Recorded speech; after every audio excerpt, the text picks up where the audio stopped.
Hello and welcome back to my YouTube channel. Hope you all doing well. तो आज हम यहाँ पर इम्पोर्टेंट साइंस के क्वेश्चंस को डिस्कस करेंगे। अब जितने भी क्वेश्चंस हम यहाँ पर डिस्कस करेंगे वो सारे के सारे क्वेश्चंस मैंने आपके हमीरपुर बोर्ड के ही एग्जाम से लिए हुए हैं। तो जितने भी क्वेश्चंस को हम यहाँ पर डिस्कस करेंगे वो आपके हमीरपुर बोर्ड के एग्जाम में पूछे जा चुके हैं। तो आपको यहाँ पर एनालाइज करना है कि पहले किस लेवल के क्वेश्चंस आपके एग्जाम में पूछे जाते थे और आपको आपके आगे आने वाले एग्जाम्स के लिए जो एचपीआरसीए के अंडर जो भी वैकेंसीज आएंगी उनके लिए किस लेवल की तैयारी आपकी होनी चाहिए, किस लेवल के क्वेश्चंस आपके एग्जाम में पूछे जा सकते हैं साइंस से संबंधित। इससे पहले हमने 2 वीडियोस ऑलरेडी डिटेल में डिस्कस की हुई हैं। तो अगर आपने वो वाली वीडियोस अभी तक नहीं देखी है तो इस वीडियो के डिस्क्रिप्शन में जाएं, वहां पर साइंस क्वेश्चंस लक्ष्य सीरीज करके लिंक दिया गया होगा, उस लिंक पर क्लिक करके आप उन वीडियोस को देख सकते हैं। बाकी आज हम यहाँ पर पार्ट नंबर 3 को डिस्कस करेंगे और इन क्वेश्चंस को हम बिल्कुल डिटेल में डिस्कस करेंगे। बाकी देखो, अभी तक अगर आपने हमारे चैनल को सब्सक्राइब नहीं किया है तो चैनल को जरूर से सब्सक्राइब करके बेल आइकन को प्रेस करें। अभी तक अगर आपने इस वीडियो को लाइक नहीं किया है तो जरूर से वीडियो को लाइक कर दें। और हाँ, अगर आपके कोई भाई बहन या फिर दोस्त एग्जाम्स की तैयारी कर रहे हों तो उनके पास भी हमारी वीडियोस को शेयर कर दिया करें। तो चलिए फिर बिना किसी टाइम वेस्ट के क्वेश्चन नंबर 1 से शुरू करते हैं। Which of the following chemicals is commonly used by farmers to destroy weeds. तो खरपतवारों को नष्ट करने के लिए किसानों द्वारा सामान्यतः प्रयुक्त किया जाने वाला रसायन निम्नलिखित में से कौन सा है। तो देखो, ऑप्शंस के अकॉर्डिंग ही हम यहाँ पर चलेंगे। तो वन बाय वन जो भी ऑप्शंस यहाँ पर दिए गए हैं वो हम यहाँ पर देखेंगे। तो सबसे पहले ऑप्शन 1 में है डीडीटी। तो देखो, पहले तो आपको यही पता होना चाहिए डीडीटी है क्या। तो यह एक इंसेक्टिसाइड का प्रकार है। अब यह इंसेक्टिसाइड है यानी कि यह इंसेक्ट को किल करता होगा, ना कि वीड को किल करता होगा। आपसे देखो क्वेश्चन में क्या पूछा गया है कि कौन खरपतवारों को नष्ट करता है, कौन जो है तो वीड को नष्ट करता है। बट ये जो डीडीटी है यह एक इंसेक्टिसाइड है और इंसेक्टिसाइड होने के चलते यह इंसेक्ट को किल करता है, ना कि वीड को। इसलिए ये ऑप्शन जो है तो इनकरेक्ट यहाँ पर हो जाएगी। अब ऑप्शन बी में है मेलाथियोन। तो मेलाथियोन क्या है? तो देखो, यह भी एक इंसेक्टिसाइड का ही प्रकार है, तो ये भी आपको ध्यान में रखना है। तो ऑप्शन बी भी इनकरेक्ट हो गया। अब ऑप्शन डी को देखो, मिथाइल ब्रोमाइड। तो मिथाइल ब्रोमाइड क्या है? तो यह भी देखो एक इंसेक्टिसाइड का ही प्रकार है, इसलिए ये वाला ऑप्शन भी यहाँ पर इनकरेक्ट हो जाएगा। अब बचा कौन? तो वो बच गया ऑप्शन सी और यही हमारा राइट ऑप्शन हो जाएगा। अब ये राइट ऑप्शन क्यों हो जाएगा? क्या यह एक इंसेक्टिसाइड का प्रकार है? जी नहीं। तो यह किसका एक प्रकार है? तो ये भी देखो आपको पता होना चाहिए कि यह हर्बिसाइड्स का एक प्रकार है। अब यह हर्बिसाइड्स का प्रकार है, हर्बिसाइड का प्रकार होने के चलते ही जो है तो यह वीड्स को नष्ट करता है, यानी कि खरपतवारों को नष्ट करने में इसका यूज किया जाता है। तो ये देखो आपको ध्यान में रखना है। आपसे देखो क्वेश्चन में क्या पूछा गया था, खरपतवारों को नष्ट करने के लिए किसानों द्वारा सामान्यतः प्रयुक्त किया जाने वाला रसायन कौन सा है? तो वो मैंने आपको बता दिया। तो वो कौन सा है? तो वो है 2,4-D। अब फार्मर्स खरपतवारों को नष्ट करने के लिए हर्बिसाइड्स का यूज करते हैं और हर्बिसाइड्स का ही एक एग्जांपल है 2,4-D। अब ये 2,4-D इसका देखो पूरा नाम भी आपको पता होना चाहिए। यहाँ पर डी लिखा गया है तो डी का मतलब क्या है? तो इसका मतलब है डाइक्लोरोफिनॉक्सी एसिटिक एसिड। तो ये वाला पॉइंट भी देखो आपको ध्यान में रखना है। इस क्वेश्चन से संबंधित जितने भी फैक्ट बन सकते थे वो मैंने आपको यहाँ पर बता दिए, तो ये सारे के सारे फैक्ट आपको ध्यान में रखने हैं। नेक्स्ट क्वेश्चन की बात करें, which of the following would expand the most on being heated. तो गर्म करने पर निम्नलिखित में से किसका प्रसार जो है तो सर्वाधिक होगा? तो किसका प्रसार सर्वाधिक होगा? पहले ही मैं आपको बता दूं, गर्म करने पर सबसे अधिक जो है तो गैसेज फैलती हैं। क्या फैलती हैं? गैसेज। अब देखो, ऑप्शन ए में है अल्कोहल। क्या अल्कोहल एक गैस है? बिल्कुल नहीं। ऑप्शन बी में है वाटर। तो वाटर एक गैस है? ये भी नहीं है। ऑप्शन सी में है ग्लास। क्या ग्लास एक गैसेज का प्रकार है? जी नहीं। बट ऑप्शन डी में है एयर यानी कि वायु। अब आप सभी को पता है कि एयर में ही जो है तो गैसेज पाई जाती हैं, इसलिए इस क्वेश्चन का देखो राइट ऑप्शन क्या हो जाएगा? ऑप्शन डी यहाँ पर करेक्ट हो जाएगा। आपसे पूछा गया था गर्म करने पर कौन सा जो है तो सर्वाधिक जो है तो प्रसार करेगा, तो वो करेगी एयर यानी कि वायु। ऑप्शन डी यहाँ पर करेक्ट हो जाएगा। अच्छा, ऑप्शन ए में है अल्कोहल, ऑप्शन बी में है वाटर। तो एक क्वेश्चन आपके हमीरपुर बोर्ड में ही बहुत बार पूछा गया है, वो मैं आपको बताता हूँ। सबसे पहले बात करते हैं अल्कोहल की। आपसे क्वेश्चन पूछा जाता था, ये जो अल्कोहल है इसका बॉइलिंग पॉइंट कितना होता है? तो देखो, इसका बॉइलिंग पॉइंट होता है 78.37 डिग्री सेल्सियस। ये आपको ध्यान में रखना है क्योंकि ये एग्जाम में क्वेश्चन बहुत बार जो है तो बनता है। उसी तरह ऑप्शन बी में है वाटर। तो वाटर का बॉइलिंग पॉइंट कितना है? ये वाला क्वेश्चन भी बहुत बार एग्जाम में बनता है। तो इसका बॉइलिंग पॉइंट है 100 डिग्री सेल्सियस। और ये दोनों के दोनों क्वेश्चन देखो आपको ध्यान में रखने हैं। अच्छा, यहाँ पर हम बॉइलिंग पॉइंट की बात कर ही रहे हैं तो 2 क्वेश्चन मैं आपको और बता देता हूँ। आपसे क्वेश्चन पूछा जाता है कि किस एलिमेंट का बॉइलिंग पॉइंट सबसे अधिक होता है तो वह किसका होता है? तो वो होता है टंगस्टन का। अब टंगस्टन का बॉइलिंग पॉइंट देखो सबसे अधिक होता है और यह एक एलिमेंट है। तो इसका बॉइलिंग पॉइंट कितना होता है? तो वो होता है 5550 डिग्री सेल्सियस। ये आपको ध्यान में रखना है। अब ये तो हमने देखा कि किस एलिमेंट का बॉइलिंग पॉइंट सबसे अधिक होता है। अब कई बार आपसे पूछा जाता है कि किस एलिमेंट का बॉइलिंग पॉइंट सबसे कम होता है। तो सबसे कम अगर पूछेंगे तो वो क्या कौन सी हो जाएगी? तो वो हो जाएगी हीलियम गैस। कौन सी हो जाएगी? हीलियम। और इसका देखो बॉइलिंग पॉइंट कितना होता है? -268.9 डिग्री सेल्सियस है। तो ये 2-3 फैक्ट मैंने आपको इस क्वेश्चन से संबंधित बताए जो कि आपको ध्यान में रखने हैं। एग्जामिनर देखो कहीं से भी एग्जाम में क्वेश्चन को पुट कर सकता है, तो हर एक चीज़ के लिए आपको तैयार रहना है। बाकी वीडियोज़ अगर आपको हेल्पफुल लगेगी तो ज़रूर से वीडियो को लाइक कर दें। अभी तक अगर आपने हमको टेलीग्राम और इंस्टाग्राम पे फॉलो नहीं किया है तो वहाँ पर जाकर फॉलो ज़रूर कर लें। लिंक देखो आपको डिस्क्रिप्शन में मिल जाएगा। बाकी लिंक देखो कई बार चलता नहीं है तो आपको सिंपली टेलीग्राम पे जाना है और @लेट्स प्रिपेयर टू सर्च करना है, आपको हमारा चैनल मिल जाएगा। उसी प्रकार इंस्टाग्राम पे जाकर के आप लेट्स प्रिपेयर टुगेदर सर्च कर सकते हैं। अगर कोई क्वेरी होगी तो आप मुझे इंस्टा पे भी मैसेज कर सकते हैं। नेक्स्ट क्वेश्चन की बात करें, contact lenses are made from. तो कॉन्टैक्ट लेंस बने होते हैं, क्या वह ल्यूसाइड के बने होते हैं, टेफ्लॉन के बने होते हैं, पॉलीस्ट्रीन के बने होते हैं या फिर पॉलीविनाइल क्लोराइड के बने होते हैं? तो आपको देखो ध्यान में रखना है जो कॉन्टैक्ट लेंसेज बनाए जाते हैं तो वह ल्यूसाइड से बने होते हैं। ऑप्शन ए यहाँ पर करेक्ट हो जाएगा। अब आपको ध्यान में क्या रखना है, मैंने आपको पहले ही बोला है जितने भी क्वेश्चंस मैं यहाँ पर डिस्कस कर रहा हूँ वो सारे के सारे क्वेश्चंस आपके हमीरपुर बोर्ड में पूछे गए हैं, वहीं से इन सभी क्वेश्चंस को मैंने यहाँ पर लिया हुआ है विद ऑप्शंस। ये देखो आपको ध्यान में रखना है। तो कॉन्टैक्ट लेंसेज किससे बने होते हैं? तो वह ल्यूसाइड के बने होते हैं, ये आपको पता चल गया। अब ये जो ल्यूसाइड है, यहाँ से आपको एक पॉइंट ध्यान में रखना है कि यह एक ट्रांसपेरेंट मटेरियल होता है और इसी को हम पॉलीमिथाइल मेथाक्राइलेट बोलते हैं। तो ये वाला पॉइंट भी आपको ध्यान में रखना है। अच्छा, ऑप्शन बी में है टेफ्लॉन। तो यहाँ से एक क्वेश्चन एग्जाम में बनता है कि टेफ्लॉन का यूज हम कहाँ पर करते हैं? तो देखो टेफ्लॉन का यूज हम नॉन स्टिक कुकवेयर में करते हैं। अब नॉन स्टिकी कुकवेयर में हम क्यों करते हैं? ताकि चीज़ें चिपके नहीं। अब क्या करते हैं हम? ब्लैक कलर की लेयर चढ़ा देते हैं और उसी वो जो है तो टेफ्लॉन की बनी होती है, जिससे कोई भी जो ऑयली चीज़ होती है वो इससे इसके ऊपर जो है तो नहीं चिपकती। तो ये होता है टेफ्लॉन। अच्छा, ऑप्शन सी में है पॉलीस्ट्रीन। तो पॉलीस्ट्रीन का यूज़ हम कहाँ पर करते हैं? तो पॉलीस्ट्रीन का यूज़ हम डिस्पोजेबल प्लेट्स में करते हैं, तो ये भी आपको ध्यान में रखना है। और पॉलीविनाइल क्लोराइड इसका यूज़ हम कहाँ पर करते हैं? तो इसका यूज़ हम पाइप बनाने में करते हैं, बॉटल्स बनाने में करते हैं और विंडोज़ की फ्रेम बनाने में करते हैं। तो ये कुछ एक पॉइंट हैं जो कि देखो बहुत बार एग्ज़ाम में पूछे जाते हैं, जो कि हर एक बच्चे को ध्यान में रखने हैं। अब जितने भी पॉइंट्स मैं आपको बता रहा हूँ वो सारे के सारे आपके एग्ज़ाम पॉइंट ऑफ व्यू से इंपॉर्टेंट। नेक्स्ट क्वेश्चन की बात करें, which of the following metals is prominently used in mobile phones batteries.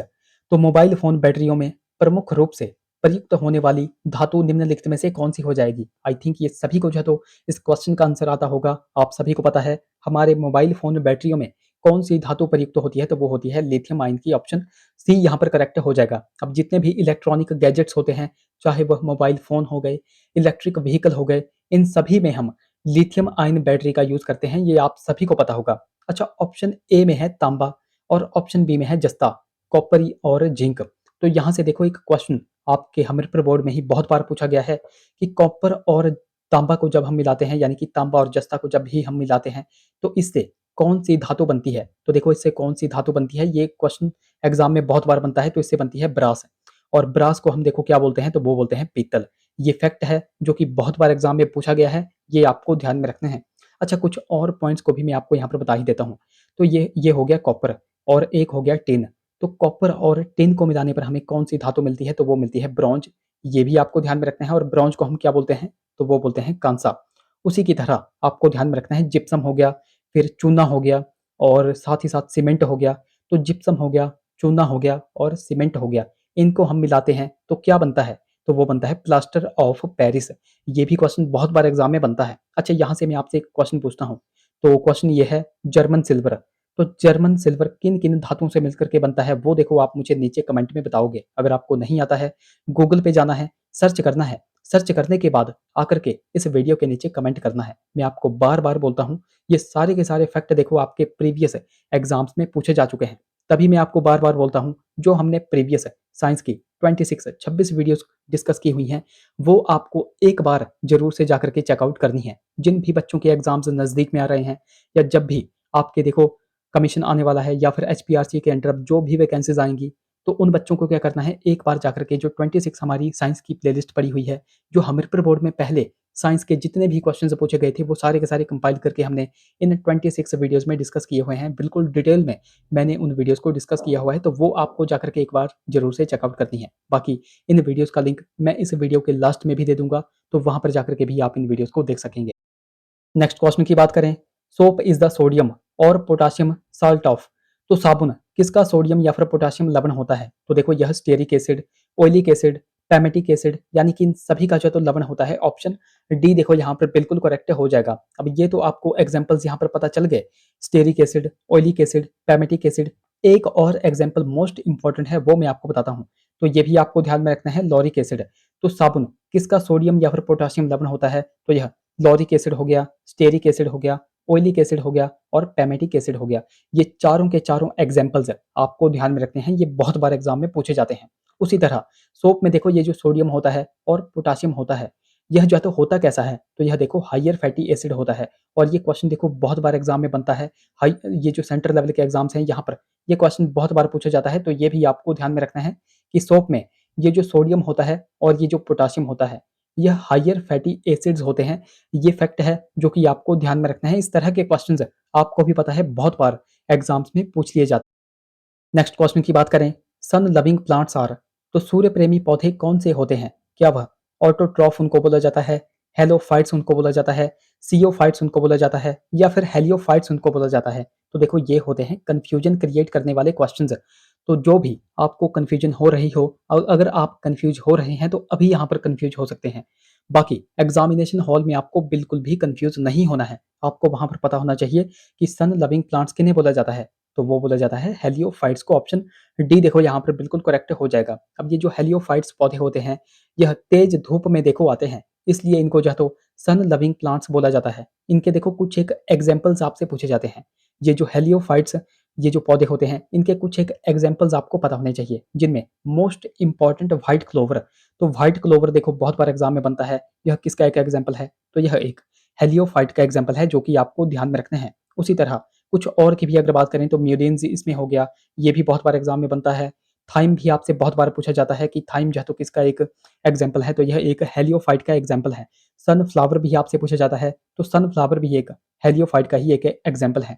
तो इस तरह के क्वेश्चंस आपको पता है आपके एग्जाम में बन जाते हैं। अगले क्वेश्चन की बात करें, muscle fatigue is due to the accumulation of, तो पेशीय थकान किसके संचयन के कारण होती है? क्या वह कोलेस्ट्रॉल के कारण होती है, लैक्टिक एसिड के कारण होती है, लिपोइक एसिड के कारण होती है या फिर ट्राइग्लिसराइड के कारण होती है? तो वह किसके कारण होती है? तो वो होती है लैक्टिक एसिड के कारण। ऑप्शन सी बी देखो यहाँ पर बिल्कुल करेक्ट हो जाएगा। अब देखो ये जो लैक्टिक एसिड होता है, ये आप सभी को पता है खट्टे पदार्थों में पाया जाता है। इसके कुछ एक एग्जाम्पल्स मैं आपको बताता हूँ किन किन में यह पाया जाता है।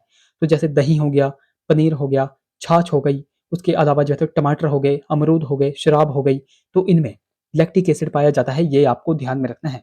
अब एसिड की देखो यहाँ पर बात आई है, तो दो क्वेश्चंस यहाँ से बनते हैं। एक आपसे पूछा जाता है स्ट्रॉन्ग एसिड और एक आपसे पूछे जाते हैं वीक एसिड। तो एक तो स्ट्रॉन्ग एसिड और एक वीक एसिड, ये कुछ एक एग्जाम्पल्स देखो आपको इनके पता होने चाहिए। तो स्ट्रॉन्ग एसिड में क्या क्या आता है? तो देखो इसमें एक तो आता है हाइड्रोक्लोरिक एसिड, ये आपको ध्यान में रखना है। उसके अलावा इसमें सल्फ्यूरिक एसिड आता है, ये भी आपको ध्यान में रखना है। और इसके अलावा इसमें नाइट्रिक एसिड आता है। तो ये तीन चार एग्जाम्पल्स मैंने आपको बताए। क्या क्या बताए? हाइड्रोक्लोरिक एसिड, सल्फ्यूरिक एसिड और नाइट्रिक एसिड, यह आते हैं स्ट्रॉन्ग एसिड्स में। अच्छा, वीक एसिड में क्या क्या आते हैं? तो वीक एसिड में एसिटिक एसिड आता है, सिट्रिक एसिड आता है और फॉर्मिक एसिड आता है। तो ये कुछ एक एग्जाम्पल्स है, ये भी बहुत बार एग्जाम में पूछे जाते हैं, जो कि मैंने आपको बता दी। नेक्स्ट क्वेश्चन की बात करें, milk is a poor source of, तो दूध किसका अल्प स्रोत होता है? तो वो होता है आयरन, यानी कि लोहे का। ऑप्शन डी यहाँ पर करेक्ट हो जाएगा। बाकी दूध में कैल्शियम, सोडियम, कॉपर, इन सभी की मात्रा होती है, तो ये भी आपको पता होना चाहिए। अच्छा, ये जो आयरन है ये कहाँ कहाँ पर देखने को मिलता है, कहाँ कहाँ पर पाया जाता है? यानी कि हम कहें आयरन जो है तो किसका एक अच्छा स्रोत है? तो देखो मांस हो गया, मांस में जो है तो आयरन पाया जाता है। उसके अलावा अंडा हो गया, हरी पत्तेदार सब्जियां हो गई, तो इनमें आयरन पाया जाता है, तो ये भी आपको ध्यान में रखना है। नेक्स्ट क्वेश्चन की बात करें, which of the following vitamin has a role in blood clotting, तो निम्नलिखित में से किस विटामिन की रक्त स्कंदन में भूमिका होती है? आपसे सिंपल क्या पूछा गया है, रक्त का थक्का न बनना कौन से विटामिन की कमी से होता है? तो वो होता है विटामिन के की कमी से। ऑप्शन सी यहाँ पर करेक्ट हो जाएगा। अब यहाँ पर बात आई है विटामिन की। आप सभी को पता होना चाहिए विटामिन से भी कुछ एक क्वेश्चंस बनते हैं। सबसे बेसिक क्वेश्चन आपको पता होना चाहिए, विटामिन एक केमिकल कंपाउंड होता है यानी कि कार्बनिक यौगिक होता है, और ये वाला क्वेश्चन भी बहुत बार एग्जाम में बनता है।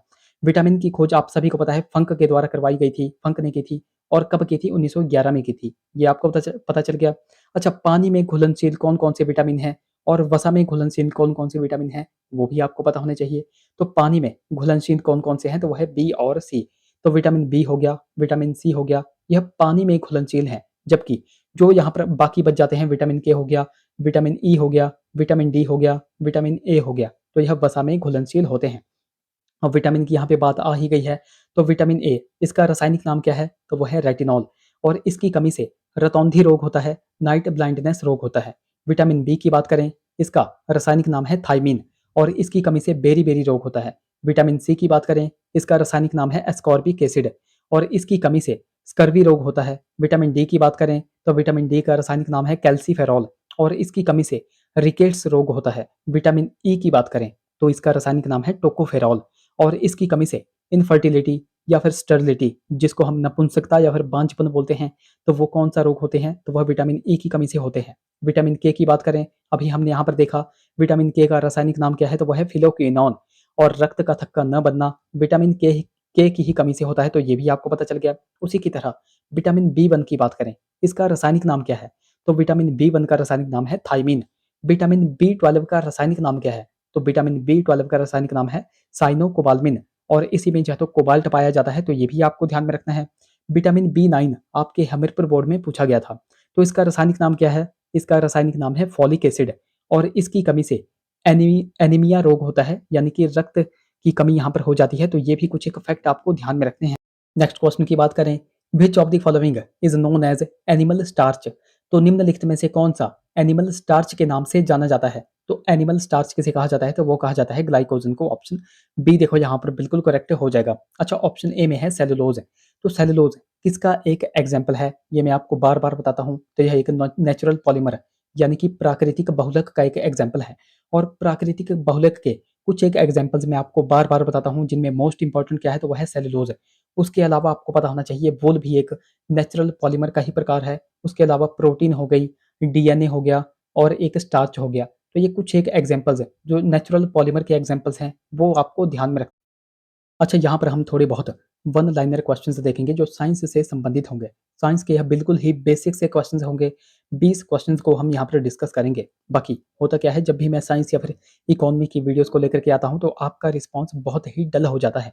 तो ऐसे ही अगर आपको और वीडियोस चाहिए, तो वो सारा का सारा देखो आपके रिस्पॉन्स पे ही डिपेंड करता है। क्वेश्चन नंबर 1 की बात करें, what is the chemical formula of water, तो वाटर का केमिकल फार्मूला क्या होता है? तो वो होता है H2O। अब ये हर एक बच्चे से मैं एक्सपेक्ट कर सकता हूँ कि उसको वाटर का तो फार्मूला आता ही होगा। अगले क्वेश्चन की बात करें, what gas do plants absorb from the atmosphere, तो वो कौन सी है? तो वो है कार्बन डाइऑक्साइड। तो जो प्लांट्स होते हैं वह एटमॉस्फेयर से कौन सी गैस को ऑब्जॉर्व करते हैं? तो वो करते हैं CO2 को। ये आप सभी को पता होगा। क्वेश्चन नंबर 3 की बात करें, which organ pumps blood in the human body, तो वो करता है हार्ट। क्वेश्चन नंबर 4 की बात करें, what is the boiling point of water at sea level, अभी हमने थोड़ी देर पहले ही डिस्कस किया हुआ था। जो वाटर का बॉइलिंग पॉइंट होता है, तो वो होता है 100 डिग्री सेल्सियस है। क्वेश्चन नंबर 5 की बात करें, what planet is known as red planet, तो लाल ग्रह किसे कहा जाता है? तो वो कहा जाता है मार्स, यानी कि मंगल ग्रह को।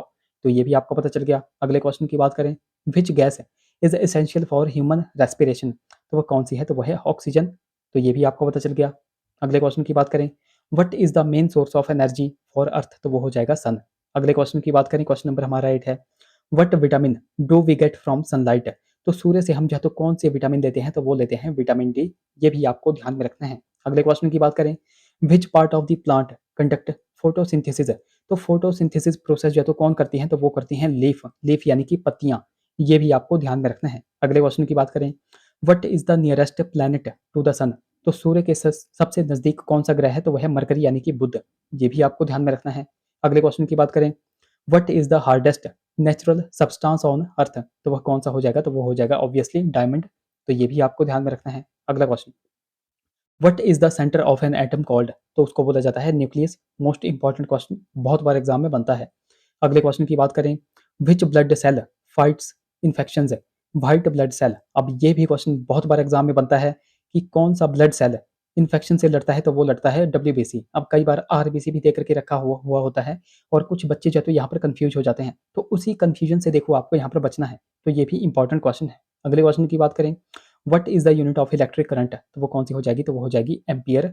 अगले क्वेश्चन की बात करें, what is the natural satellite of earth, तो वो कौन सी है, तो वो है मून यानी कि चंद्रमा। अगले क्वेश्चन की बात करें, which organ help in digestion and produces bile, तो वो कौन सा है, तो वो है लीवर। अगले क्वेश्चन की बात करें, which metal is a liquid at room temperature, तो वो कौन सा है, तो वो है मरकरी। मोस्ट इंपॉर्टेंट क्वेश्चन, ये भी आपको ध्यान में रखना है। अगले क्वेश्चन की बात करें, what is the process of converting solid directly to gas, तो उसको बोलते हैं सब्लिमेशन। मोस्ट इंपॉर्टेंट क्वेश्चन, ये भी आपको ध्यान में रखना है। नेक्स्ट क्वेश्चन की बात करें, which planet has the most moons, तो वो किस में है, तो वो है सैटर्न यानी कि शनि ग्रह में। अगले क्वेश्चन की बात करें, what is used to measure temperature, तो टेम्परेचर को मापने के लिए हम थर्मोमीटर का यूज़ करते हैं, तो ये भी आपको ध्यान में रखना है। तो ये थे हमारे कुछ एक क्वेश्चन। बाकी जो हमने 26 वीडियोज जो प्रीवियस हमीरपुर बोर्ड में आपसे साइंस के क्वेश्चन पूछे गए थे, वो सारी की सारी वीडियोज हमने यहाँ पर डिस्कस की हुई हैं, 26 वीडियोज। वो आप अभी जो है तो स्क्रीन पर भी देख सकते हैं, तो यहाँ पर क्लिक करके भी आप उन वीडियोस को चेकआउट कर सकते हैं। तो ये थे हमारे कुछ एक क्वेश्चंस। आई होप वीडियो आपको इन्फॉर्मेटिव लगा हो। अगर वीडियो अच्छा लगा होगा तो जरूर से वीडियो को लाइक कर दें। अभी तक अगर आपने हमको टेलीग्राम या फिर इंस्टाग्राम पे फॉलो नहीं किया है, तो वहाँ पर जाकर भी फॉलो जरूर कर लें। तो मिलते हैं अब अगली वीडियो में। Till then take care.